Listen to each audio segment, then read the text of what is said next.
দর্শক আলোচিত ঘটনার পেছনের ঘটনা এবং বিশ্লেষণ নিয়ে আমাদের নিয়মিত আয়োজন নিউজ বুইজ 24 আপনাদের সাথে আছি আমি শাহনাজ শারিয়ার। দীর্ঘ 24 ঘন্টার অভিযানের পর অবশেষে বন্ধ করে দেওয়া হলো রিজেন্ট হাসপাতালের উত্তরা শাখা। সিলগালা করে দেন র্যাবের নির্বাহী ম্যাজিস্ট্রেট। দুদিন ধরে হাসপাতালের উত্তরা মিরপুর শাখা আর গ্রুপের প্রধান কার্যালয়ে একের পর এক অভিযানে বের হয়ে আসে অনিয়ম, দুর্নীতির অবিশ্বাস্য সব কাহিনী।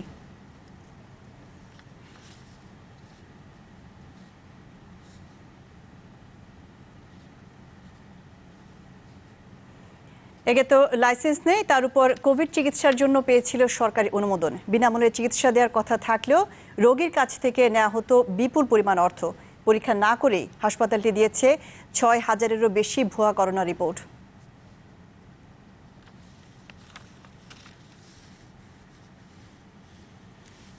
এ বিষয়ে কথা বলতে উত্তরা থেকে আমাদের সাথে যোগ দিচ্ছেন র্যাবের গোয়েন্দা বিভাগের প্রধান সারোয়ার বিন কাশেম। আমাদের সাথে যুক্ত হওয়ার জন্য আপনাকে অসংখ্য ধন্যবাদ। গতকাল থেকে তো রিজেন্ট হাসপাতালে আপনারা অভিযান চালাচ্ছিলেন চ্যানেল 24-এর সার্চ টিমের অনুসন্ধানের সূত্র ধরে। তো অভিযান পরিচালনা করতে গিয়ে আপনারা এই হাসপাতালের কি কি অসঙ্গতি পেয়েছেন আজকে পর্যন্ত? আপনাদেরকে ধন্যবাদ চ্যানেল 24-কে।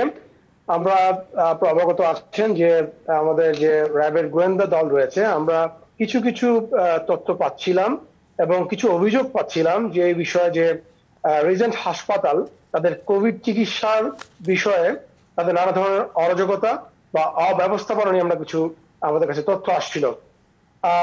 আমরা যেটা আপনি উল্লেখ করেছেন যে সার্চলাইটের বিষয়টি, এটা আসলে আমরা সত্যি কথা বলতে কি যে ওই বিষয়টি আমাদের কাছে এসছে, বাট আমাদের নিজস্ব গোয়েন্দা টিমই কিন্তু এটা নিয়ে কাজ করেছে এবং সেই সূত্র ধরেই কিন্তু আমরা আমাদের অপারেশনগুলো পরিচালনা করেছিলাম। আমরা মূলত যে বিষয়গুলো মাথায় রেখে আমরা অপারেশনগুলো করেছি তার মধ্যে অন্যতম হচ্ছে যে এখানে যে রিপোর্টগুলো তারা তৈরি করছিল এবং যে টেস্টগুলো তারা নিচ্ছিল তা মূলত বিভিন্ন বাসায় গিয়ে তারা এই টেস্টগুলো কালেক্ট করছিল এবং স্যাম্পলগুলো কালেক্ট করছিল। এখন এই যে স্যাম্পলগুলো তারা কালেক্ট করছিল, যে স্যাম্পলগুলো তারা কিন্তু বিভিন্ন অনুমোদিত যে যেখান থেকে স্যাম্পল টেস্ট করার কথা সেখানে তারা দেওয়ার কথা ছিল, কিন্তু আমরা যেটা পেয়েছি প্রচুর পরিমাণ তারা স্যাম্পল কালেক্ট করেছে, কিন্তু সেই স্যাম্পল গুলো তারা প্রকৃত জায়গায় তারা টেস্ট না করিয়ে তাদের মন গড়া কিছু রিপোর্ট তারা তৈরি করেছে। এবং সত্যি কথা বলতে কি এগুলো কোনো আসলে টেস্টই হয়নি। কিছু কিছু টেস্ট হয়েছে, বাকিগুলো টেস্ট না করে তারা নিজস্ব কম্পিউটার অপারেটর দিয়ে তারা এই টেস্ট গুলো সাবমিট করেছে।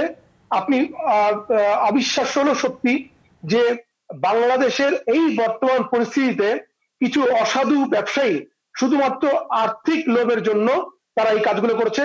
মানুষের কাছ থেকে স্যাম্পল নিয়ে আসছে, মানুষের কাছ থেকে টাকা নিয়ে আসছে, বাট তারা কাউকে পজিটিভ কাউকে নেগেটিভ এটা শুধুমাত্র করেছে কম্পিউটার অপারেটর দিয়ে। আপনার কাছে আরেকটি প্রশ্ন করতে চাচ্ছি যে রিজেন্ট হাসপাতালের চেয়ারম্যান মোহাম্মদ শাহেদ কিংবা রিজেন্ট হাসপাতালের এমডি তাদের গ্রেপ্তারে আপনাদের অভিযান অব্যাহত থাকবে কিনা এবং এই জালিয়াতি মামলার সবশেষ আপডেট যদি আমাদের জানাতেন। আসলে আমাদের এই অভিযানটি গতকালকে শুরু হয়েছে, আপনি অবগত আছেন, এবং এটা কিন্তু এখনো অব্যাহত রয়েছে। আমরা গতকালকে 7 জনকে আমাদের এই আইনের আওতায় নিয়ে আসার চেষ্টা করেছিলাম এবং এই পর্যন্ত 16 জন এবং একজন যে হচ্ছে রিজেন্ট হাসপাতালের চেয়ারম্যান সাহেবকেও কিন্তু আমরা এই মামলায় আমরা রাখবো। এই মামলাটি কিন্তু এখনো প্রক্রিয়াধীন, মামলার কার্যক্রম এখনো সম্পন্ন হয়নি এবং আমরা কিন্তু গতকাল থেকেই কিন্তু সাহেবকে যে চেয়ারম্যান তাকে আমরা খুঁজবার চেষ্টা করছি। আমরা কিছু সময় পাই তার মোবাইল বন্ধ, কিছু সময় পাই সে মোবাইল খুলছে এবং আমরা তাকে কিন্তু গ্রেফতারের চেষ্টা আমরা অব্যাহত রেখেছি। এখানে একটি জিনিস আপনাদেরকে বলে রাখা উচিত, সেটা সবার অবগতির জন্য, আমাদের এই রিজেন্ট হাসপাতাল নিয়ে কিন্তু আমরা অনেক আগেই অনেক ধরনের তথ্য পাচ্ছিলাম, অভিযোগ পাচ্ছিলাম এবং এর মধ্যে একটা গুরুতর অভিযোগ ছিল যে এই হাসপাতালটি কিন্তু মেমোরান্ডাম অফ আন্ডারস্ট্যান্ডিং এমইউ করেছে এবং এটা ফ্রি চিকিৎসা বা বিনামূল্যে চিকিৎসা প্রদান করবার জন্য। কিন্তু আমরা পেয়েছি অনেক রোগীরা আমাদের কাছে কমপ্লেন করেছে যে তারা ইভেন এই বেডে থাকা মানে বিছানায় থাকার জন্য অক্সিজেন মাস্কের জন্য কিন্তু তারা তাদের কাছ থেকে টাকা চার্জ করেছে এবং কয়েক লক্ষাধিক টাকা তারা কিন্তু এখান থেকে তাদেরকে আদায় করে নিয়েছে। এবং আজকে সকালবেলাও বিভিন্ন জায়গা থেকে আমরা ফোন পাচ্ছি, তার সাথে কাজ করেছে তার ব্যক্তিগত লোকজন আমাদেরকে ফোন করে বলছে যে আমরা গত 4 মাস ধরে বেতন পাইনি। অথচ এই সাহেব চেয়ারম্যান সে বিভিন্ন জায়গা থেকে টাকা অবৈধভাবে নিয়েছে এবং কিন্তু তার যে পারিশ্রমিক সে সঠিকভাবে প্রদান করেনি। এবং আরেকটি জিনিস বলে রাখা ভালো, একটি গাড়িও আমরা পেয়েছি যেই গাড়িতে ফ্ল্যাগ স্ট্যান্ড লাগানো এবং এখানে মন্ত্রণালয়ের ছবি স্টিকার সম্বলিত গাড়ি নিয়ে যেখানে সেখানে সে ঘুরে বেড়াতো। আমরা তাকে খুঁজবার চেষ্টা অব্যাহত রেখেছি এবং আমি এতটুকু বিশ্বাস করি বাংলাদেশের মানুষ এই অরাজকতার বিরুদ্ধে দাঁড়াবে এবং বাংলাদেশের মানুষ এই জনগণই তাকে খুঁজে বের করে আমাদের সামনে নিয়ে আসবে ইনশাআল্লাহ। সারোয়ার বিন কাশেম, আমি আবারও আপনার কাছে আসবো। এর আগে আমি যেতে চাচ্ছি আল ইমরানের কাছে। আল ইমরান সার্চ টিমের অনুসন্ধান নিয়ে কাজ করছে, সার্চলাইট টিমের একজন সদস্য, এবং তার অনুসন্ধানের সূত্র ধরে মূলত র্যাব রিজেন্ট হাসপাতালে অভিযান চালিয়েছিল। তো ইমরান, রিজেন্ট হাসপাতালে জালিয়াতি ঘটনায় যেমনটি শুনছিলাম যে মামলা হয়েছে এবং যদ্দূর জানি এখন পর্যন্ত 9 জনকে আটক করা হয়েছে। কিছুক্ষণ আগে র্যাবের গোয়েন্দা বিভাগের পক্ষ থেকে ব্রিফ করা হয়েছে। তো এই হাসপাতালে সবশেষ কি খবরাখবর জানাবেন এবং হাসপাতালে উত্থান নিয়েও জানাবেন, পাশাপাশি কেন কিভাবে হাসপাতালটি সরকার বা স্বাস্থ্য অধিদপ্তরের সুনজরে আসলো? ধন্যবাদ আপনাকে শাহনাজ। আসলে সারোয়ার ভাই যেমনটি বলছিলেন যে এই অনুসন্ধানটি আসলে আমরা দীর্ঘদিন ধরেই করছিলাম এবং সারোয়ার ভাইদের যে ইন্টেল টিম যেটি আছে তারাও করছিলেন, এবং যেহেতু আসলে আমাদের টার্গেট একই ছিল এবং আমাদের কিন্তু একটা জায়গায় এসে আসলে আমাদের লক্ষ্যটা মিলে যায় এবং আমরা যে জায়গাগুলোতে রিচ করছিলাম তারাও একইভাবেই কাজ করছিলেন। বলা যায় যে একটা যৌথ উদ্যোগে এই কাজটি হয়েছে এবং আমি র্যাবকে ধন্যবাদ জানাই আনুষ্ঠানিকভাবে যে এরকম একটি বড় অপারেশন বা বড় একটি অভিযান পরিচালনা করার জন্য। আমরা মূলত দুজন ডাক্তারের সূত্র ধরে এই অনুসন্ধানটি শুরু করি। আমরা জানতে পারি যে সরকার থেকে যে ধরনের ডাক্তারদেরকে রিজেন্ট হাসপাতালে দেওয়া হয় তাদের অনেক ধরনের অসুবিধা হচ্ছে, যেমন আইসিইউ কনসালটেন্ট হিসেবে ডাক্তার শাম্মীর নামে একজনকে আমরা পাই, যিনি আমাদেরকে জানান যে তিনি আসলে কী ধরনের পরিস্থিতির মধ্যে পড়েছিলেন ওই হাসপাতালে যোগ দেওয়ার পরে, এবং তিনি কিন্তু একটি চিঠি দিয়েছিলেন স্বাস্থ্য মন্ত্রণালয়ের সচিব বরাবর। সেখানে তিনি কিন্তু স্পষ্ট করে বলেছিলেন যে আসলে একটি আইসিইউ থাকার জন্য যে ধরনের জিনিসপত্র থাকা দরকার তার আসলে কিছুই রিজেন্ট হাসপাতালে নেই। ওই সূত্র ধরে আমরা কাজ করতে করতে দেখলাম যে আসলে কেঁচো করতে সাপের মতোই, যে তারা যে ধরনের প্রতিশ্রুতি দিয়ে আসলে এই হাসপাতালটি কোভিড ডেডিকেটেড হাসপাতাল হিসেবে চুক্তিবদ্ধ হয়েছিল তার কোনো কিছুই তারা আসলে মানছে না। সারোয়ার ভাই যেমনভাবে বলছিলেন যে আসলে সরকারের কাছ থেকে বিল নেওয়া আবার রোগীদের কাছ থেকে বিল নেওয়া, আমরা দেখেছি যে একই হেডে অর্থাৎ অক্সিজেনের জন্য সরকারের কাছে তারা যেমন 62 লাখ টাকা চেয়েছে এক মাসে, আবার রোগীদের কাছ থেকেও 20,000 30,000 টাকা করে অক্সিজেনের জন্য বিল নিয়েছে। এরকম প্রত্যেকটি জায়গাতে আসলে অনেকটা গাছেরটাও খাবো তলারটাও কুড়োবো, এরকম একটা পরিস্থিতি ছিল। এবং সর্বশেষ যেটা আমরা আমাদের অনুসন্ধানী যে রিপোর্ট সার্চলাইট সেটিতে আপনারা দেখবেন শুক্রবারে যে শাহেদ আসলে কিভাবে শাহেদ হয়ে উঠল, এবং এমনকি এই ঘটনাগুলো সম্পর্কে সরকারের বিভিন্ন দপ্তর কিন্তু স্বাস্থ্য অধিদপ্তরকে সতর্ক করছিল, এরকম প্রমাণও আমরা পেয়েছি যেগুলো আমরা শুক্রবার রাতে আপনাদেরকে দেখাতে পারবো। আপনি বিলের কথা বলছিলেন যে একই খাতের বিল তারা একদিক থেকে সরকারের কাছ থেকে নিচ্ছিল, আবার রোগীর কাছ থেকেও নিচ্ছিল। তো এ বিষয়ে মোহাম্মদ শাহাদের সাথে আপনাদের কথা হয়েছে কিনা, সে কি উত্তর দিয়েছে, এবং কোভিড-19 চিকিৎসা ডেডিকেটেড হাসপাতাল ঘোষণার পর সরকারের সাথে তাদের কি কি ধরনের সমঝোতা হয়েছিল? আমরা অনুসন্ধানটি গুছিয়ে আনার পরে আমরা মোহাম্মদ শাহেদের সঙ্গে যোগাযোগ করি তার একটি আনুষ্ঠানিক বক্তব্যের জন্য, তার হাসপাতালটি সম্পর্কে আমরা জানবার জন্য। তিনি আমাদেরকে জানান যে তার বাবা খুব অসুস্থ, তার হাসপাতালের এমডি আমাদের সঙ্গে কথা বলবেন, এবং র্যাবের অভিযান যেদিন হয় সেদিন দুপুরে কিন্তু আমরা ওই হাসপাতালটির এমডির সঙ্গে দেখা করতে পারি এবং তিনি আমাদেরকে আনুষ্ঠানিক বক্তব্য দেন। সেই বক্তব্যে কিন্তু তিনি আসলে অভিযোগগুলোকে অস্বীকার করেছেন এবং তারা বিনামূল্যে কিংবা নামমাত্র মূল্যে রোগীদের চিকিৎসা দেন বলে দাবি করেছিলেন। এবং এই হাসপাতালটি আপনি যদি দেখেন আসলে হাসপাতাল বলতেই রাজি না, এটি যে হাসপাতাল কিনা এই ব্যাপারে কিন্তু আপনারা দেখেছেন, গতকালকে আমরা লাইভ করেছি, রিপোর্ট চালিয়েছি, কোনো ধরনের হাসপাতাল হবার যোগ্যতা এই হাসপাতালটির আছে কিনা সেটি একটি বড় প্রশ্ন। আইসিইউ বলা হচ্ছে, আইসিইউ বলবো কিনা এটি একটা বড় প্রশ্ন, কারণ আইসিইউর মধ্যে যে জিনিসপত্রগুলো থাকা দরকার, যে ধরনের এনভায়রনমেন্ট থাকা দরকার সেগুলো কিন্তু আমরা এই হাসপাতালটির মধ্যে দেখতে পাইনি। মিস্টার শাহেদের সঙ্গে আমরা যতবারই যোগাযোগ করার চেষ্টা করেছি তিনি তার বাবার অসুস্থতার কথা বলে এড়িয়ে গেছেন, তিনি তার এমডিকে আমাদের দিকে ঠেলে দিয়েছিলেন এবং তিনি আমাদের সঙ্গে কথা বলেছেন। আমরা একটা বিশদ ইন্টারভিউ পেয়েছি রিজেন্ট হাসপাতালের এমডির। প্রশ্ন করতে চাচ্ছি যে যেমনটি দেখছিলাম সংবাদ মাধ্যমে যে বিনামূল্যে চিকিৎসা দেওয়ার কথা থাকলেও তারা স্বাস্থ্য অধিদপ্তরের কাছে 1,96,00,000 টাকার একটি বিল দাবি করেছিল, বিলটি কি হাসপাতাল কর্তৃপক্ষ পেয়েছিল? করতে গিয়ে আমরা কিন্তু কিছু কিছু কাগজ গোয়েন্দা সংস্থাগুলোর সঙ্গে শেয়ারও করেছি। সেখানে আমরা দেখেছি যে আসলে একটি মাসে অর্থাৎ 1 মাসের জন্য এই বিলটা চাওয়া হচ্ছে উত্তরা এবং মিরপুরের জন্য। তো সেই ক্ষেত্রে আসলে তারা মোট শুরু থেকে পর্যন্ত যতদিন সার্ভিস দিয়েছে এটাকে তারা অপারেশনাল কস্ট বলছে। আমরা ডিরেক্টর হসপিটালকে জিজ্ঞাসা করেছিলাম যে এই ধরনের সাপোর্ট দিলে তারা রোগীর কাছ থেকে বিল নিতে পারে কিনা। তিনি আমাদেরকে জানিয়েছেন যে যদি সরকার থেকে তারা ডাক্তার, নার্স এবং সুরক্ষা সামগ্রী, ওষুধ এমনকি অপারেশনাল কস্ট নেয় তাহলে তাদের রোগীদের কাছ থেকে টাকা নেওয়ার কোনো সুযোগ নেই। এরকম বিল আসলে তারা একাধিক সাবমিট করেছেন। আমরা যতটুকু জানতে পেরেছি কিছু টাকা তারা পেয়েছেন আর বাকি টাকাগুলো সুপারিশ করে পাঠানো হয়েছে তাদেরকে দেবার জন্য। কুর্মিটোলা এবং কুয়েত মৈত্রী এই দুটি হাসপাতালের কোর্টে সরকারের তরফ থেকে অর্থ বরাদ্দ করা আছে। সেই কোর্ট থেকে রিজেন্ট হাসপাতালকে অর্থ দেওয়ার জন্য ডিরেক্টর হসপিটাল সুপারিশ করেছেন। ইমরান, আপনার কাছে আবারও আসবো। এর আগে যেতে চাচ্ছি র্যাবের গোয়েন্দা বিভাগের প্রধান সারোয়ার বিন কাশেমের কাছে।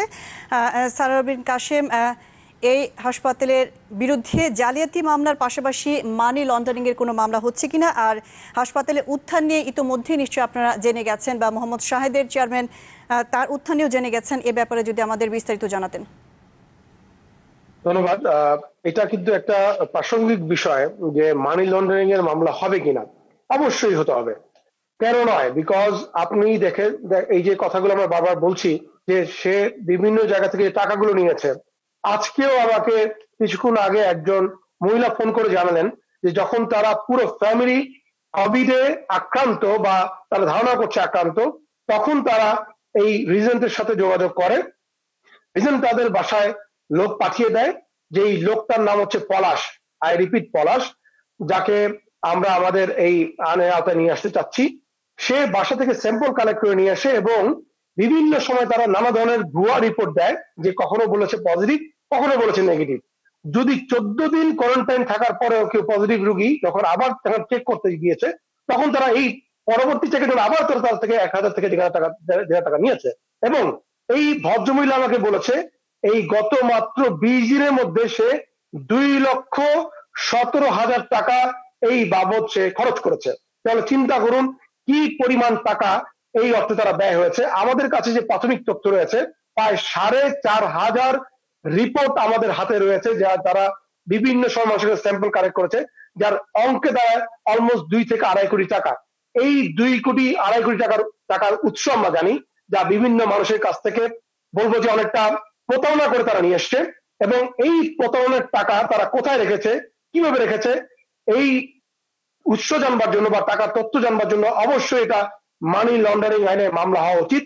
এবং আমরা এটা আমাদের প্রপার মামলা হওয়ার পর আমরা যোগাযোগ করব এবং আমরা জানতে চেষ্টা করব যে এই টাকাগুলো কোথায় গিয়েছে।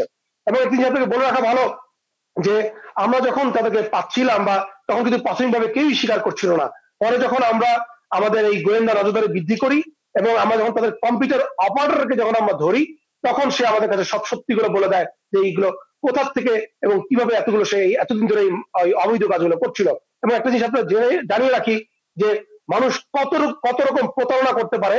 এই যারা কম্পিউটার অপারেটর, যারা বিভিন্ন সময় কম্পিউটার তথ্য বা রিপোর্ট বানিয়ে মানুষের কাছে ইমেল করে পাঠিয়েছে, খুব সচেতন ভাবেও 3 মাস আগে প্রত্যেককেই বলেছে তোমাদের চাকরি আর নেই। যদি কোনো কারণে তারা আইন শৃঙ্খলা রক্ষাকারীর কাছে ধরা পড়ে, তখন এই চেয়ারম্যান বা এমডি বলবে কই ওদেরকে তো আমরা আগেই চাকরি থেকে পাঠিয়ে দিয়েছি। মানে কতটুকু মানে বুদ্ধিমত্তার কাজ হলে বা মিথ্যার আবেশে আবিষ্ট হলে এইসব মানুষগুলো মানুষের সাথে এই মুহূর্তে যখন মানুষ মৃত্যু সজ্জায়, মানুষের কোনো আশ্রয় নেই, মাননীয় প্রধানমন্ত্রী বারবার করে আমাদের মতো আইন শৃঙ্খলা রক্ষাকারী বাহিনী যারা আমরা দিনের পর দিন সামনে থেকে ফ্রন্ট থেকে আমরা আমাদের জীবনকে উৎসর্গ করছি, এই মুহূর্তে এইসব নরপিচাস তারা হচ্ছে মানুষের সাথে এরকম প্রতারণা করছে। আমরা অবশ্যই মানি লন্ডারিং মামলা যাবো এবং যত ধরনের আমরা সাহায্য সহযোগিতা মানুষকে করতে চাই আমরা করবো এবং সবাইকে আমরা আইনের আওতায় নিয়ে আসতে চেষ্টা করবো। সারোয়ার বিন কাশেম, আমাদের সাথে যুক্ত হবার জন্য আপনাকে অসংখ্য ধন্যবাদ। কথা বলছিলেন র্যাবের গোয়েন্দা বিভাগের প্রধান সারোয়ার বিন কাশেম। নিউজ বুয়েস 24 এ পর্যায়ে নিচ্ছি আরেকটি বিরতি, ফিরছি একটু পরেই। আবার আমন্ত্রণ জানাচ্ছি নিউজ বুয়েস 24 এ। কথা বলছিলাম আল ইমরানের সাথে, সার্চ টিমের একজন সদস্য, সার্চলাইট টিমের একজন সদস্য। আল ইমরান, আপনার কাছে আরেকটি ব্যাপার যেটি জানতে চাচ্ছি যে কোভিড-19 চিকিৎসায় হাসপাতালটির সরকারের সাথে চুক্তি হয়েছে, স্বাস্থ্য অধিদপ্তরের সাথে চুক্তি হয়েছে এবং বিভিন্ন ধরনের সুযোগ সুবিধা তারা স্বাস্থ্য অধিদপ্তরের কাছ থেকে নিচ্ছে। তো এতদিন পর্যন্ত দীর্ঘ 6 বছর কেউ তাদের লাইসেন্স নিয়ে কথা বলেনি, এটা কিভাবে সম্ভব হয়েছে? কিভাবে এতদিন পর্যন্ত তারা দুর্নীতি চালিয়ে যেতে সক্ষম হয়েছে? শাহনাজ, আমরা কিন্তু র্যাবের অভিযানটির আগে, আমি কিছুক্ষণ আগেই বলছিলাম যে আমরা ওই হাসপাতালটির এমডির সঙ্গে কথা বলার সুযোগ পেয়েছিলাম এবং আমরা তাকে এই প্রশ্নগুলো করেছিলাম এবং তিনি কিন্তু আমাদেরকে বলেছেন যে লাইসেন্স যদি নাই নবায়ন করা হতো তাহলে আমরা কোভিড ডেডিকেটেড হাসপাতাল হিসেবে সিলেক্টেড হলাম কিভাবে। উনি আসলে এই পুরো ব্যাপারটি স্বাস্থ্য অধিদপ্তরের ঘাড়ে চাপিয়ে দিয়েছেন এবং তিনি যেটা বলতে চেয়েছেন সেটি হচ্ছে যে লাইসেন্স তাদের আছে, হয়তো নবায়নের আবেদন করা থাকতে পারে কিংবা নবায়ন করতে হয়তো কোনো গাফলতি থাকতে পারে, কিন্তু এই পুরো ব্যাপারটি তারা স্বাস্থ্য অধিদপ্তরের দিকে আঙুল তুলেছেন যে তারা যদি সঠিক কাগজপত্র সম্পন্ন হাসপাতাল না হয়ে থাকে তাহলে আসলে তাদেরকে কেন নির্বাচন করা হলো। তো আমরা এই প্রশ্নটি কিন্তু আসলে ডিরেক্টর হসপিটাল, পরিচালক হাসপাতালকেও করেছিলাম।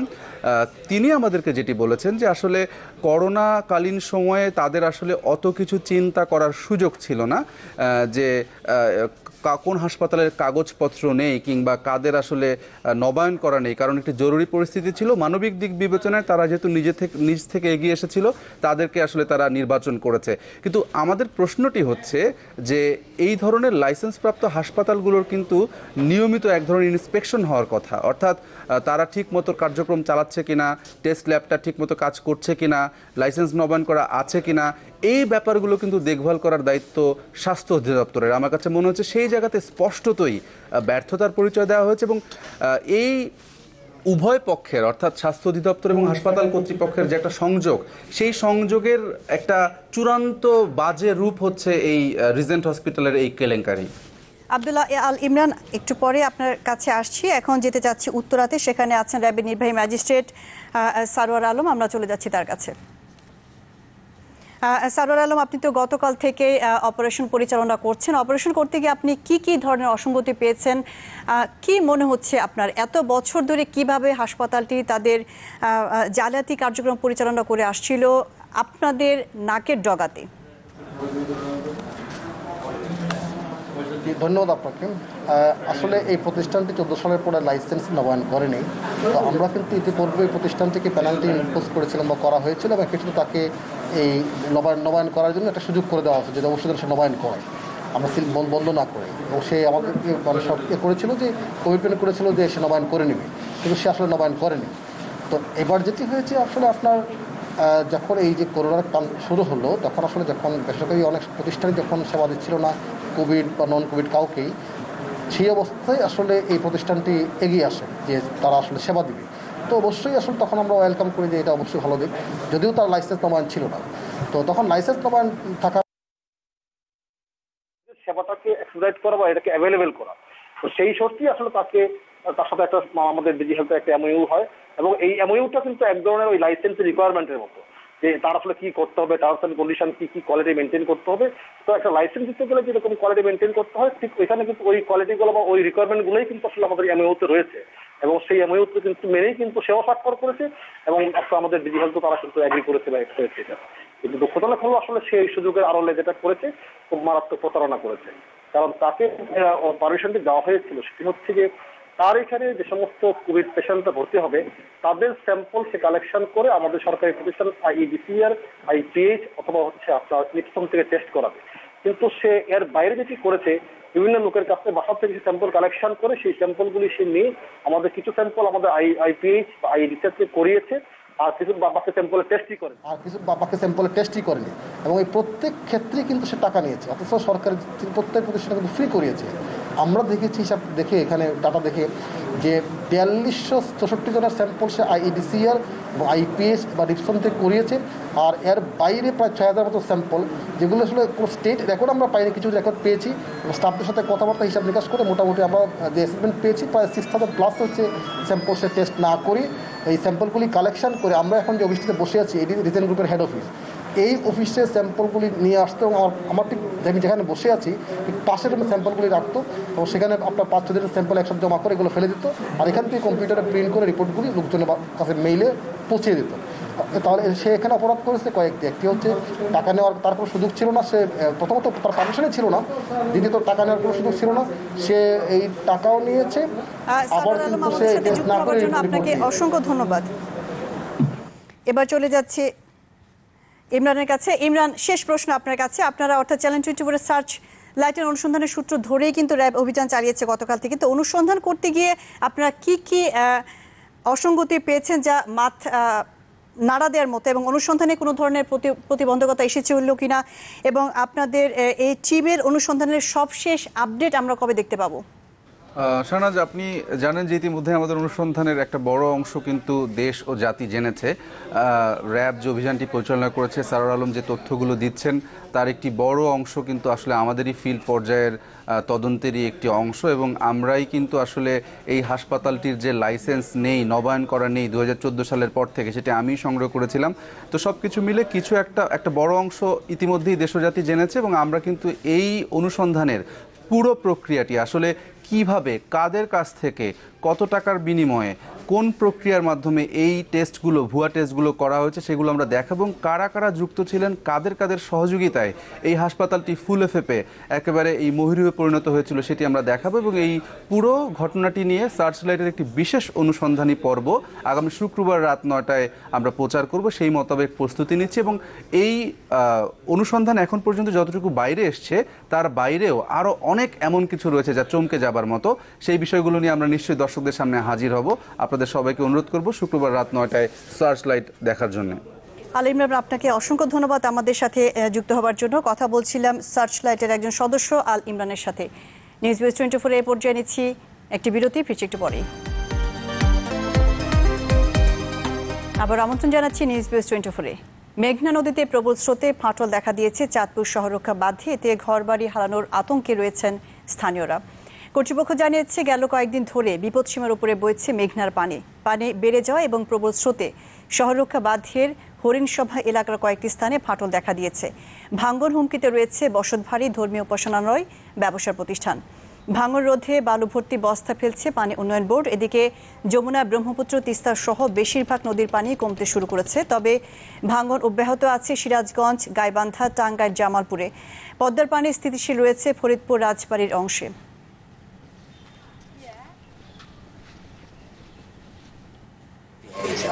বন্যাতে তলে গেছে, সব কদোয়া ছিল সব তলে নিটু হয়ে গেছে।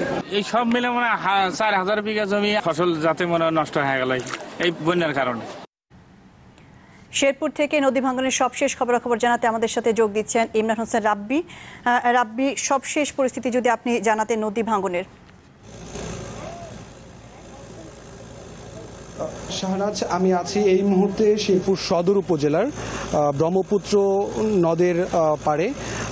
এখানে আপনি দেখতেই পাচ্ছেন যে ব্রহ্মপুত্র নদের পানি বৃদ্ধি পাওয়ার কারণে কিন্তু এখানকার যে নিম্নাঞ্চল রয়েছে সেই নিম্নাঞ্চল কিন্তু প্লাবিত হয়েছে। আমরা যতটুকু খবর পেয়েছি এখানকার এই কুলুরচর, ব্যাপারীপাড়া, 6 নং চর, 7 নং চর এবং বামনের চর এলাকার বিভিন্ন এলাকার নিম্নাঞ্চল কিন্তু প্লাবিত হয়েছে। আমরা উপজেলা প্রশাসনের সাথে কথা বলেছি। এই মুহূর্তে কিন্তু 1,500 পরিবার পানিবন্দী রয়েছে বলে তারা আমাদেরকে তথ্য দিয়েছে, এবং নিম্নাঞ্চলে যে সবজির আবাদ হতো সেই সবজির বাগান কিন্তু এই মুহূর্তে পানিতে নিমজ্জিত হয়ে গেছে। আমরা কৃষি সম্প্রসারণ অধিদপ্তরের সাথে কথা বলেছি। তারা আমাদেরকে বলেছে যে যদি পানি এই মুহূর্তে দ্রুত সময়ের মধ্যে নেমে না যায় তাহলে বেশ বড় একটি সংকট তৈরি হতে পারে। সেই সাথে আমরা আরো বিভিন্ন উপজেলাতে কথা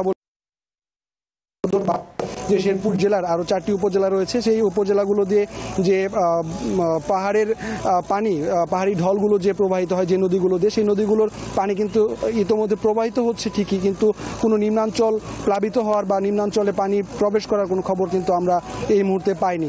আমরা সদর উপজেলা প্রশাসনের সাথে কথা বলেছি। তারা পানিবন্দী পরিবারদের জন্য 2 মেট্রিক টন চাল ইতোমধ্যে তারা বরাদ্দ দিয়েছে এবং বিতরণ করা শুরু করেছে।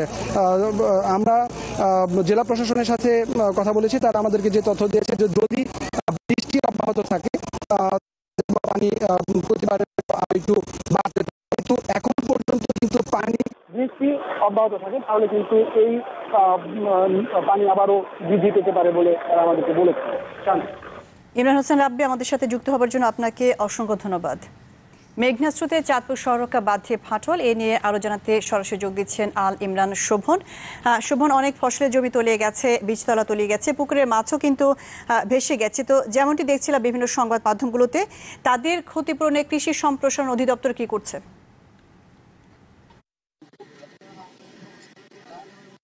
আসলে এই প্রতি বছরের মতো এই বছরও চাঁদপুরে চলছে, বিশেষ করে বর্ষার এই সময়টিতে বিভিন্ন জায়গার পানি চাঁদপুরের মেঘনা নদীর উপর দিয়ে প্রবাহিত হয় এবং এই পানি যে আপনার সমুদ্র যে এই পানিটা নিয়ে পড়ে, তো এই যখন এই পানিটা যখন প্রবাহিত হয় এবং আপনাদের একটা বিষয় জানি রাখি, চাঁদপুরে কয়েকদিনের মেঘনার পানি বিদ্যুৎ সীমার উপর দিয়ে প্রবাহিত হচ্ছে। এতে করে জেলার যে নিম্নাঞ্চল, বিশেষ করে চরাঞ্চল এলাকার লোকজন বেশ দুর্ভোগে পড়েছে এবং জোয়ারের সময় তাদের অনেক বসত ঘর বাড়ি তলিয়ে যায় এবং ইতিমধ্যে চাঁদপুরে বেশ কিছু স্থানে ভাঙন দেখা যাচ্ছে। বিশেষ করে চাঁদপুরে ইব্রাহিমপুর ইউনিয়নের আলুবাজার এলাকা এবং হানারচর ইউনিয়নের বেশ কিছু এলাকায় ভাঙন দেখা যাচ্ছে। আর আমি এখন যে স্থানটিতে দাঁড়িয়েছি সেটি হচ্ছে চাঁদপুর শহরকা বাজার পুরানবাজার হরিসভা এলাকা। এটি একটি চাঁদপুরের ঐতিহ্যবাহী একটি ব্যবসায়িক এলাকা, একটি প্রাচীন একটি ব্যবসায়িক এলাকা। এই এলাকাটিতে সবসময় কম বেশি ভাঙন দেখা যায় এবং ব্যবসায়ীদের এই বর্ষা মুখে সবসময় একটা আতঙ্কের মধ্যে থাকতে হয়। গত দুদিন ধরে এই এলাকার বিভিন্ন স্থানে, পুরানবাজারের ঐতিহ্যবাহী এলাকার বিভিন্ন স্থানে ফাটল দেখা দিয়েছে। এতে করে ব্যবসায়ী সহ এলাকা নির্ঘুম রাত কাটাতে হচ্ছে। তারা বেশ আতঙ্কে রয়েছে। বারবার এলাকাবাসী এই ভাঙন প্রতিরোধের জন্য স্থায়ী ব্যবস্থা নেওয়ার জন্য চাঁদপুরের মাননীয় সংসদ সদস্য, চাঁদপুরের জেলা প্রশাসন সহ সংশ্লিষ্ট পানি উন্নয়ন বোর্ডের ঊর্ধ্বতন কর্তৃপক্ষকে বারবার অনুরোধ জানিয়েছেন। কিন্তু দেখা যায় যখনই বর্ষা যে সময়টা আসে তখনই দেখা যায় কিছু বালিভর্তি বস্তা ফেলানো হয়। এতে এই কিছু বালি বস্তা ফেলানো নিয়ে স্থানীয় যে বাসিন্দা রয়েছে তাদের মধ্যে চরম ক্ষোভ রয়েছে। তারা বলছেন এই বস্তাগুলি যখন ফেলা হয় তারা সেগুলি যাতে বর্ষা মৌসুমে না ফেলিয়ে শুষ্ক মৌসুমে ফেলালে সেই বস্তাগুলি সঠিক স্থানে ফেলা হয়। কিন্তু বর্ষা মৌসুমে যখন পানির উচ্চতা বেশি থাকে, আসলে বস্তাটা ঠিক কোন জায়গায় ফেলানো উচিত সেই জায়গায় ফেলানো হচ্ছে এবং নদীর যে স্রোত, প্রচন্ড স্রোত থাকে, এই স্রোতের কারণে বস্তাটি আসলে সঠিকভাবে ফেলা হচ্ছে না। এটা তারা বলছেন যে অন্তত শুষ্ক মৌসুমে যদি সঠিক পরিকল্পনা করে যদি এটি কাজ করা যায় তাহলে চাঁদপুর। আল ইমরান শোভন, আপনি ভাঙনের কথা বলছিলেন, ভাঙন রোধে পানি উন্নয়ন বোর্ড কি বলছে বা করছে? পানি উন্নয়ন বোর্ডের সাথে আমি আসলে এই বিষয়গুলি নিয়ে চাঁদপুর যে পানি উন্নয়ন বোর্ডের নির্বাহী প্রকৌশলী আমি তার সাথে কথা বলেছি। তিনি জানিয়েছেন আসলে ভাঙন রোধের জন্য যেসব এলাকায় ভাঙছে সেখানে তাৎক্ষণিক যে জিও ব্যাগ আছে ব্যাগগুলি ফেলানোর উদ্যোগ নিয়েছেন। ইতিমধ্যে চাঁদপুর শহরকা বাজার কয়েকটি স্থানে ব্যাগ ফেলানোর উদ্যোগ নিয়েছে এবং অন্যান্য স্থানেও এগুলি প্রক্রিয়াধীন রয়েছে। আর আমি ওনার কাছে জানতে চেয়েছিলাম যে আসলে স্থায়ী রক্ষা বাঁধের ব্যাপারে কোনো ধরনের পরিকল্পনা, উনি বলেছেন এই ধরনের কিছু প্রকল্প মন্ত্রণালয়ের প্রক্রিয়াধীন রয়েছে, এগুলি অনুমোদন পেলে স্থায়ী বাঁধ বা স্থায়ী কোনো কিছু করার ব্যাপারে ওনারা কার্যক্রম তখন গ্রহণ করবেন। মন্ত্রণালয় এগুলি থেকে অনুমোদন হয়েছে, এই বিষয়গুলো তারা চেষ্টা চালিয়ে যাচ্ছেন এই ভাঙন প্রতিরোধের জন্য। আপাতত ওনারা ইমরান শোভন আমাদের সাথে যুক্ত হবার জন্য আপনাকে অসংখ্য ধন্যবাদ। করোনা বিশ্বজুড়ে প্রাণহানি 5,38,000, এ পর্যন্ত শনাক্ত 1,15,89,000, সুস্থ হয়েছেন 62,74,000 মানুষ।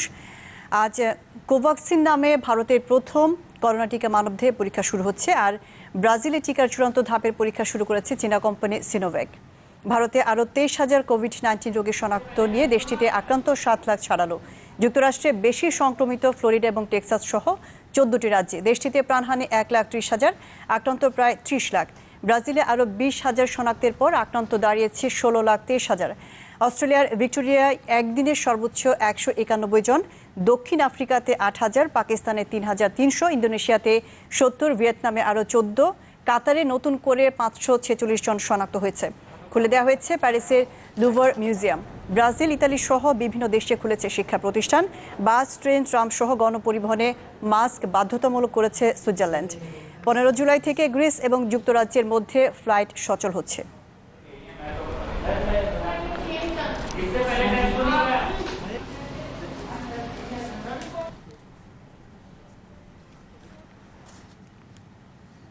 যুক্তরাষ্ট্রের করোনা পরিস্থিতি নিয়ে জানাতে এই মুহূর্তে আমাদের সাথে যুক্ত হচ্ছেন হারুন মেহেদী, পিএইচডি গবেষক, ওহাইও বিশ্ববিদ্যালয়।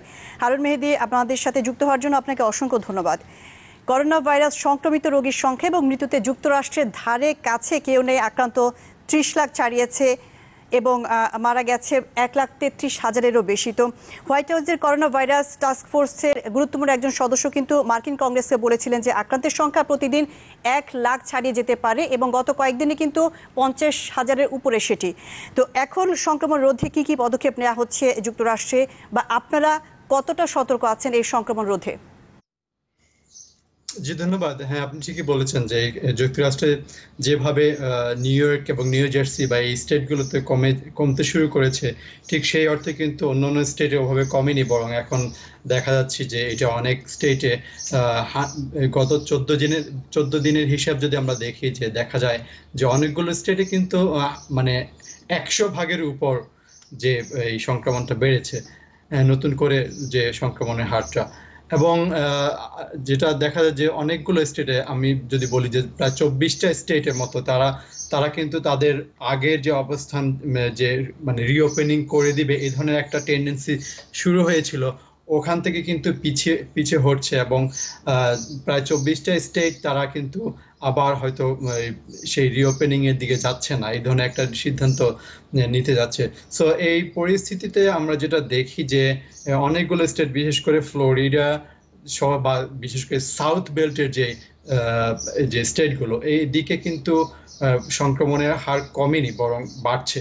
সো এই মানে ফ্লোরিডা, তারপর ক্যালিফোর্নিয়া বা এই ধরনের স্টেটগুলো আমি যদি দেখি যে ফ্লোরিডার কিছু কাউন্টি, যেমন মিয়ামি নামে একটা কাউন্টি আছে, ওখানে 90%-এর মতো মানে এই ধরনের পেশেন্ট ইনক্রিজ করছে।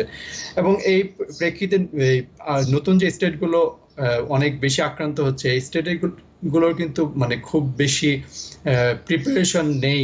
যে নিউ ইয়র্ক বা নিউ জার্সি প্রথম দিকে যেভাবে আক্রান্ত হয়েছিল এবং তারা প্রিপেয়ার ছিল, বা ধীরে ধীরে তারা মানে তাদের এই প্রিপারেশনগুলোর এবং নিয়েছে, কিন্তু এই স্টেটগুলো বা অন্যান্য স্টেটগুলো কিন্তু ধরে নিচ্ছিল যে হয়তো মানে নিউ ইয়র্কের মতো করে ওভাবে কমে যাবে। বাট পরিস্থিতি এখন ভিন্ন, এবং অন্যান্য স্টেট, আমি যে স্টেটে আছি এখানেও কিন্তু প্রতিদিন অনেক আক্রান্তের সংখ্যা বাড়ছে। সো টেস্ট কিটের সংকট, আইসিইউর ক্ষেত্রে অনেক ধরনের সংকট, এই ধরনের সংকটগুলো এখন অন্যান্য স্টেটগুলো মোকাবেলা করছে, যেটা প্রথম দিকে নিউ ইয়র্ক মেইনলি মোকাবেলা করছিল। সো এই পরিস্থিতিতে বলা যাচ্ছে না আসলে কোন দিকে যাচ্ছে। হারুন মেহেদী, আরেকটি প্রশ্ন করতে চাচ্ছি যে ইউএস এর বর্তমান অবস্থা প্রসঙ্গে কিন্তু বোস্টন ইউনিভার্সিটির মেডিসিনের সহকারী অধ্যাপক জোশুয়া বারগো সিএনবিসি নিউজকে বলেছিলেন, আমি দেখেছিলাম সংবাদে, যে নিশ্চিতভাবে বলা যাচ্ছে যে ভাইরাস দাবানলের মতো যুক্তরাষ্ট্রে ছড়িয়ে পড়ছে। তো বিশেষজ্ঞরাই এমন কথা বলছেন। তো যুক্তরাষ্ট্রের মানুষজন কি ভাবছে করোনা ভাইরাসের এই সংক্রমণ নিয়ে?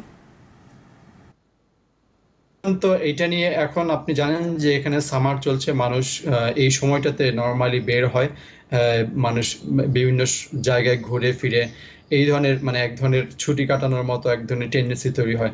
সো যখন নিউ ইয়র্কের দিকে এই পরিস্থিতি কিছুটা মানে শান্ত হতে যাচ্ছিল এবং মনে করা হচ্ছিল যে হয়তো এটা কমে আসছে, মানুষ কিন্তু মানে অনেকটা বলা যায় আমরা এখানে যে দেখি যে সামার এনজয় করার জন্য বের হয়ে গেছে ঘর থেকে, এবং অনেক ক্ষেত্রে দেখা যায় যে সবাই কিন্তু ওই আগের মতো করে ফলো করছিল না।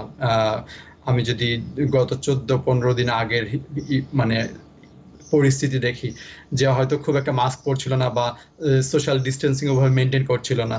সো এই পরিস্থিতিতে আমার মনে হয় যে এটা আবার নতুন করে একটা নতুন রূপ নিয়েছে, নতুন মোড় নিয়েছে। মানুষ এখন খুবই ফেড আপ আসলে, বিশেষ করে আমরা যদি বাইরে বের হয়ে দেখি যে মানুষ খুবই ফেড আপ হয়ে আছে যে এই পরিস্থিতি কোন দিকে যাবে। অনেকে কিন্তু আবার মানে বিশেষ করে আমি দেখলাম কিছু কিছু জায়গায়, যেমন ফ্লোরিডাতে অনেকে বিষয়টাকে মেনেও নিতে পারছেন না যে আমরা আর কত সোশ্যাল ডিস্টেন্স মেনটেন করব বা আর কত এভাবে মাস্ক পরে থাকবো। সো মানুষ খুব ফেড আপ হয়ে আছে, যেটা আমি বলতে পারি। আর মানুষ অনেকে কিন্তু একেবারে যে খুব পুঙ্খানুপুঙ্খরূপে যে সোশ্যাল ডিস্টেন্সিং বা মাস্ক পরা বা এই ধরনের গ্লাভস পরা, এইভাবে চলাফেরার বিষয়গুলো কি ঠিক ওভাবে মানতেও পারছেন না। বাট এখন নতুন নতুন করে আবার স্টেটের কাছ থেকে পরামর্শ আসছে এবং নতুন দিক নির্দেশনা আসছে, মানুষকে ওগুলো মানতে বাধ্য। বিভিন্ন গ্রোসারিতে আমি যদি দেখি যে মানুষের উপস্থিতি গত 14-15 দিন আগে কিছুটা বেড়ে যাচ্ছিল, এখন আবার কমতে শুরু করেছে। হারুন তো মেহেদী, আরেকটি মানুষ ব্যাপার জানতে চাচ্ছিলাম যে আপনি যেমনটি বলছিলেন যে নিউ ইয়র্কে এখন সংক্রমণ কমলেও ফ্লোরিডা, টেক্সাস, ক্যালিফোর্নিয়া এবং অ্যারিজোনাতে সংক্রমণ বাড়ছে, তো ওইসব রাজ্যে সংক্রমণ রোধে বিশেষ কোনো ব্যবস্থা নেওয়া হচ্ছে কি?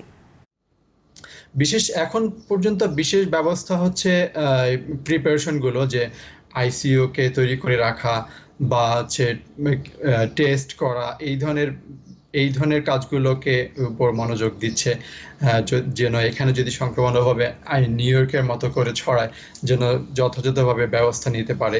সো এই ব্যবস্থাগুলোর পাশাপাশি হচ্ছে লকডাউন অনেক জায়গায় কার্যকর আছে, সোশ্যাল ডিস্টেন্স মেনটেন করছে, আর ইউনিভার্সিটিগুলো বা শিক্ষা প্রতিষ্ঠানগুলো আগের মতোই তাদের অবস্থান আছে। এইরকম আর কি পরিস্থিতি। আর মানে এর পাশাপাশি হচ্ছে মানে মানুষকে যে সোশ্যাল অ্যাওয়ারনেস কিছু প্রোগ্রাম ওগুলো চালু আছে মানুষকে অ্যাওয়ার করার জন্য। আরেকটি প্রশ্ন করতে চাচ্ছি যে ইউএসএ তে করোনা মহামারীর এই যে পরিস্থিতি, এর জন্য প্রেসিডেন্ট ডোনাল্ড ট্রাম্পের প্রশাসনের গড়িমসিকে অনেকে দুষছেন। সামাজিক দূরত্বের নিয়মকানুন মানার ক্ষেত্রে ট্রাম্প প্রশাসন প্রথম থেকেই এক ধরনের খুব একটা আগ্রহ দেখায়নি, এমনকি মাস্ক ব্যবহারের ক্ষেত্রেও কিন্তু খুব একটা আগ্রহ তারা দেখায়নি। তো এই এখন যে সংক্রমণ বেড়েই যাচ্ছে, এই নিয়ে এখন ট্রাম্প প্রশাসন কি বলছে? ট্রাম্প প্রশাসন মানে যতটা না এর জন্য বিভিন্ন ধরনের স্টেপ নিচ্ছেন, পাশাপাশি কিন্তু ট্রাম্প প্রশাসনের মাথায় সবসময় একটা কাজ করে যে সামনে নির্বাচন। সো আপনারা জানেন যে এই প্রশাসনটা কিন্তু সবচেয়ে বড় তাদের যে এজেন্ডা নিয়ে এসেছে সেটা হলো যে বলা যায় ইকোনমিকে ডেভেলপ করা বা ইকোনমির প্রতি মনোযোগ দেওয়া। তো আপনি জানেন যে কোভিড-19 কারণে সবচেয়ে বেশি ক্ষতিগ্রস্ত হচ্ছে মানুষের ইকোনমি, এমপ্লয়মেন্টের এই বিষয়গুলো। সো এই আনএমপ্লয়মেন্টের যে ইনক্রিজটা হয়েছে কোভিডের কারণে, এটার হয়তো একটা বড় প্রভাব ট্রাম্প প্রশাসন মনে করছেন যে পরবর্তী নির্বাচন যেটা খুব সামনেই এই বছরই নভেম্বরে, সো ওখানে পড়তে পারে। ওটা থেকে যত দ্রুত এই প্রশাসনটা মনোযোগটা মানুষের সরিয়ে নিতে পারবে বা যত দ্রুত এই এমপ্লয়মেন্টের বিষয়গুলোকে ট্যাকেল করতে পারবে বা ইকোনমির বিষয়গুলোকে যত দ্রুত সলভ করতে পারবে, তত দ্রুত কিন্তু তাদের নির্বাচনের হিসাব নিকাশ বা নির্বাচন পূর্ববর্তী যে ডিবেটগুলো আছে সেখানে তাদের লজিকগুলো বা তারা কি করতে পেরেছে এই বিষয়গুলোকে উপস্থাপন করতে পারবে। তো কোভিডের কারণে যদি এটা অনেক বড় ধরনের ইম্প্যাক্ট পড়ে এমপ্লয়মেন্টে অথবা ধরেন ইকোনমিতে ইউএস এর, তাহলে কিন্তু এই বর্তমান প্রশাসন কিন্তু তাদের যে নির্বাচনী ইস্তেহার বা নির্বাচনী এজেন্ডা অথবা তারা যে হারুন মেহেদী, আমাদের সাথে যুক্ত হওয়ার জন্য আপনাকে অসংখ্য ধন্যবাদ। যুক্তরাষ্ট্রে করোনা পরিস্থিতি নিয়ে জানাচ্ছিলেন হারুন মেহেদী, পিএইচডি গবেষক, ওহাইও বিশ্ববিদ্যালয়। এবার কাউসার খান আমাদের সাথে যুক্ত হচ্ছেন অস্ট্রেলিয়া থেকে, সেখানকার করোনা পরিস্থিতি জানাতে, অভিবাসন আইনজীবী অস্ট্রেলিয়া। কাউসার খান আমাদের সাথে যুক্ত হওয়ার জন্য আপনাকে অসংখ্য ধন্যবাদ। মেলবোর্নে নতুন নতুন করোনা ভাইরাস সংক্রমণ বাড়তে থাকায় যতটুকু জানি যে অস্ট্রেলিয়ার সবচেয়ে ঘনবসতিপূর্ণ দুইটি রাজ্য ভিক্টোরিয়া এবং নিউ সাউথ ওয়েলসের সীমান্ত বন্ধ করে দেওয়া হচ্ছে, এবং গত 100 বছরের মধ্যে কিন্তু এই দুই রাজ্যের মধ্যে এই প্রথম সীমান্ত বন্ধ করে দেওয়া হচ্ছে। তো বুধবার থেকে সেটি কার্যকর হচ্ছে। কি কি পরিস্থিতি বিবেচনায় এমনটি করা হচ্ছে? জি, এখানে এখানে এখানে ইতিমধ্যে আপনারা জানেন যে এই প্রশ্নগুলা যে এখানে লকডাউন করে দেওয়া হচ্ছে। আজ রাত 12টার পর থেকে মেলবোর্ন ভিক্টোরিয়া রাজ্য লকডাউন করে দেওয়া হচ্ছে, এবং 100 বছরের ভিতরে প্রথম দুটি জনপ্রিয় রাজ্য নিউ সাউথ ওয়েলস এন্ড ভিক্টোরিয়ার মধ্যে সীমান্ত বন্ধ করে দেওয়া হয়েছে অলরেডি। তো এটা হঠাৎ করে এই অস্ট্রেলিয়ার অন্য কোনো রাজ্যে কিন্তু আপনার সংক্রমণের হার নেই, শুধুমাত্র মেলবোর্নে হঠাৎ করে এই সংক্রমণ বৃদ্ধি দেখা যাচ্ছে, এবং আজকে গত 24 ঘন্টায় 191 জন আক্রান্ত হয়েছে, যেটা আসলে মহামারীর যখন ফুল সুইং ছিল তখনও কিন্তু এরকম করে বাড়েনি ভিক্টোরিয়া রাজ্যে। এই জন্য ভিক্টোরিয়া রাজ্যের মানুষ এবং সরকার উদ্বিগ্ন, সাথে পুরো অস্ট্রেলিয়া উদ্বিগ্ন যে এই মহামারী কোত্থেকে কিভাবে আসছে এবং এত পরিমাণ কেন আক্রান্ত হচ্ছে, এটা নিয়ে শঙ্কিত হয়ে পড়েছে মানুষজন। এই জন্য ভিক্টোরিয়া রাজ্যের প্রিমিয়ার ড্যানিয়েল অ্যান্ড্রোজ ইতিমধ্যে ঘোষণা করেছে যে 6 সপ্তাহ কমপক্ষে লকডাউন চলবে, এরকম একটা বিষয়। কিন্তু যদি এর মধ্যে যদি কমে যায় তাহলে হয়তো বা আরো কমিয়ে দিতে পারে লকডাউন এরিয়াটা। আপনি জানবেন যে এর আগেও এলাকা ভিত্তিক লকডাউন ঘোষণা করেছিল অল্প অল্প করে বিভিন্ন জায়গায়, কিন্তু যখন এটা কাজ করছে না তখন পুরো শহরটাই লকডাউন করতে তারা বাধ্য হয়েছে। এবং অন্যান্য শহরও অন্যান্য রাজ্যও চাচ্ছে না যে এই সংক্রমণ যেন অন্য রাজ্যে সংক্রমিত হয়, এই জন্য সীমান্ত অন্য অন্য জায়গায় সহজ করে দেওয়া হলেও ভিক্টোরিয়া রাজ্যের সাথে সীমান্ত বন্ধ রাখছে এবং তারা ফ্লাইট এবং অন্য অন্য সকল কিছুর মধ্যে স্টেজ 3 যে প্রক্রিয়ায় এই স্টেজ 3 প্রক্রিয়াতে চলছে।